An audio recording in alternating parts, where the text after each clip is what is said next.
आज का हमारा टॉपिक है न्यूटन्स लॉ ऑफ कूलिंग। ये बड़ा इंपॉर्टेंट लॉ है, एग्जाम में बहुत बार पूछा जाता है, लेकिन लॉ बड़ा सिंपल है। ठीक है, इसमें हम कहते हैं कि जो बॉडी हीट रिलीज करती है वो डिपेंड करता है कि बॉडी का टेम्परेचर और जो सराउंडिंग जिसमें उसने हीट रिलीज करनी है उसके टेम्परेचर के अंदर डिफरेंस कितना है। जितना बॉडी और सराउंडिंग के टेम्परेचर में डिफरेंस ज़्यादा होगा, हीट रिलीज भी आपकी उतनी ही ज़्यादा होगी। जो rate of loss of heat है वो दो फैक्टर पे डिपेंड करता है। वो है आपका कि nature of the radiating surface कैसा है, वो कंडक्टिंग है कि नॉन कंडक्टिंग है, और दूसरा area of the radiating surface कितना है। ज़्यादा है तो ज़्यादा हीट रिलीज होगी, कम है तो कम हीट रिलीज होगी। फिर हम इसमें एक बॉडी एज्यूम कर लेते हैं जिसका मास है m, उसकी स्पेसिफिक हीट है s, और जो बॉडी का टेम्परेचर है वो है T। सराउंडिंग के टेम्परेचर को हम T नॉट मान लेते हैं और ये एज्यूम करते हैं कि बॉडी का टेम्परेचर सराउंडिंग से ज़्यादा है। फिर हम एज्यूम करते हैं कि let D Q be the heat loss in time D T. जो टेम्परेचर आपका जो हीट लॉस हो रहा है टाइम डी टी में वो डी क्यू है। तो according to this law minus D Q by D T is directly proportional to T minus T nought. Minus मतलब heat loss in time D T किसके ऊपर डिपेंड कर रहा है, टेम्परेचर के डिफरेंस के ऊपर। प्रोपोर्शनलिटी का साइन हटाएंगे तो के आ जाएगा टी माइनस टी नॉट। और इसमें आपने ग्राफ से समझने की कोशिश करना है कि जब डिफरेंस ज़्यादा था तो टेम्परेचर जो हीट लॉस है वो ज़्यादा है, और जैसे जैसे टेम्परेचर का डिफरेंस कम होता जाएगा आपका हीट लॉस भी कम होता जाएगा। ये देखो आपका टेम्परेचर डिफरेंस कम है टाइम के साथ तो हीट लॉस भी आपका कम हो जाएगा। ठीक है, ये ग्राफ है between T minus T not and time के बीच में। अब हमने क्या किया, जो हीट लॉस है उसको ले लिया मास स्पेसिफिक हीट इनटू टेम्परेचर। ये आपकी इक्वेशन आती है स्पेसिफिक हीट से, वहां से हम इक्वेशन लेते हैं।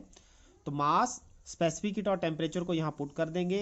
एम एस को आपने राइट साइड में डिवाइड में ले जाना है और आपकी लेफ्ट साइड हो जाएगी minus D T by small D T के by M S T minus T nought. फिर यहाँ से हम जो आपका राइट साइड है उसका हम प्रोपोर्शनलिटी ले लेते हैं। के बाय एम एस कॉन्स्टेंट है इसलिए हमने इसको हटा दिया, और t माइनस टी नॉट को dt के नीचे ले लो और dt को राइट साइड में ले जाओ। फिर आप क्या करते हो, इसका इंटीग्रेशन करोगे। इसकी जो टर्म की इंटीग्रेशन करोगे, जब ये दोनों टर्म की आपने इंटीग्रेशन करनी है, इंटीग्रेशन करोगे तो ये आपका बन जाएगा वन माइनस टी नॉट, जिसकी इंटीग्रेशन होती है log of E T minus T not. ठीक है, और ये जो माइनस साइन है मैं राइट साइड में ले जाऊंगा। इसकी integration with respect to time है तो k के साथ t आ जाएगा, और प्लस सी होता है कांस्टेंट ऑफ इंटीग्रेशन। ठीक है, तो यहाँ तक आपने इसको कर लेना है आर्टिकल को, और डायग्राम अच्छे से बना लेना है। अब इसमें हम देखते हैं जो आपका ये इक्वेशन है y is to M X plus C के बराबर आ रहा है। तो y is to M X plus C का मतलब ये स्ट्रेट लाइन इक्वेशन है, और स्ट्रेट लाइन इक्वेशन का मतलब है कि अगर हम टाइम और log of E T minus T not के बीच में ग्राफ बनाएंगे तो ये ऐसा ग्राफ बनेगा, it will be a straight line. ठीक है, ये अलग बात है कि टाइम के साथ वो डिक्रीज करता जाएगा नीचे की तरफ को। फिर हम इसमें टॉपिक देखेंगे ग्रीन हाउस इफेक्ट। ये टॉपिक आपने पहले भी देखा हो, green house effect. Green house effect कहता है कि अगर हम एक ग्लास के अंदर आप क्या करते हो, ऑब्जेक्ट्स को रख देते हो तो थोड़ी देर बाद वो गर्म हो जाते हैं। तो ऐसा क्यों होता है, जैसे आप गाड़ी, अगर आपने घर में गाड़ी देखी होगी तो गाड़ी गर्मियों में या धूप में रखने पे क्या होता है, अंदर से बहुत ज़्यादा गर्म हो जाती है, जबकि बाहर का टेम्परेचर इतना गर्म नहीं हुआ होता है।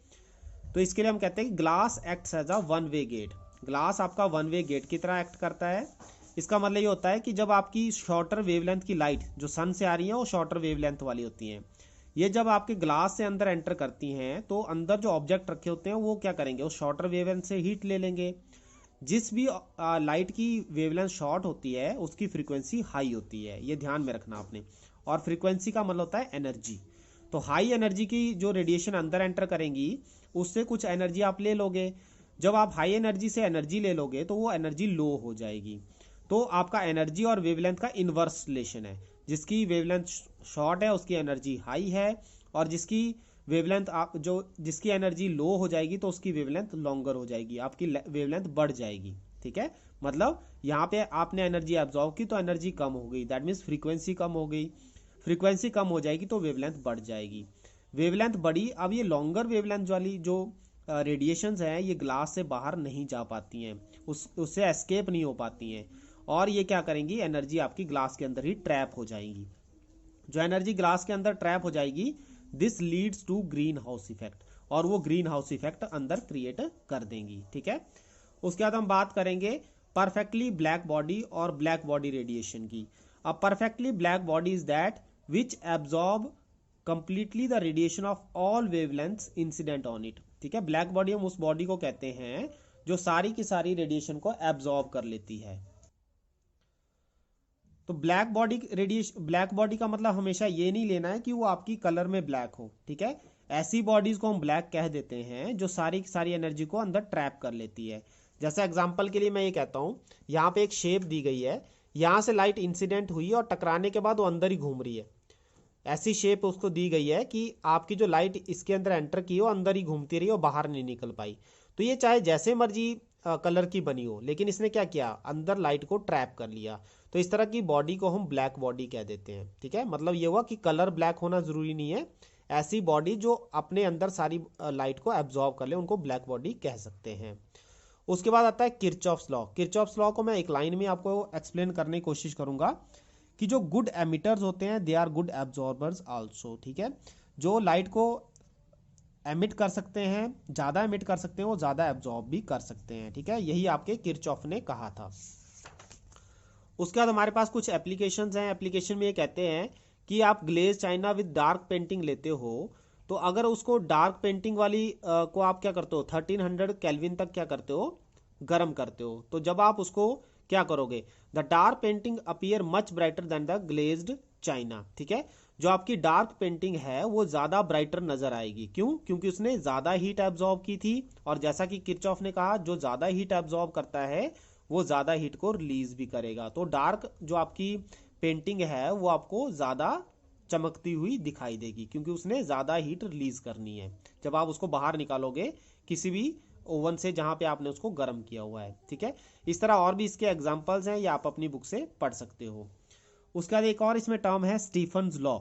स्टीफन्स लॉ कहता है कि amount of energy emitted per second by unit area of a perfectly black body is directly proportional to the fourth power of absolute temperature. जो कितनी एनर्जी वो एमिट करेगा वो डिपेंड करता है उसकी एब्सोल्यूट टेम्परेचर कितना है किसी भी मटेरियल का। ठीक है, तो ये आपका स्टीफन्स लॉ रहता है, इसको आप मैथमेटिकली थोड़ा सा देख सकते हो, बुक से इसको कर सकते हो। और लास्ट टॉपिक इसमें रहता है Wien's displacement law. According to this law, the wavelength of maximum intensity of emission of black body radiation is inversely proportional to absolute temperature। ठीक है, जो आपकी मैक्सिमम इंटेंसिटी की वेवलेंथ वाली रेडिएशन एमिट होंगी ब्लैक बॉडी से वो depend करेंगी इनवर्सली उसके एब्सोल्यूट टेम्परेचर पे।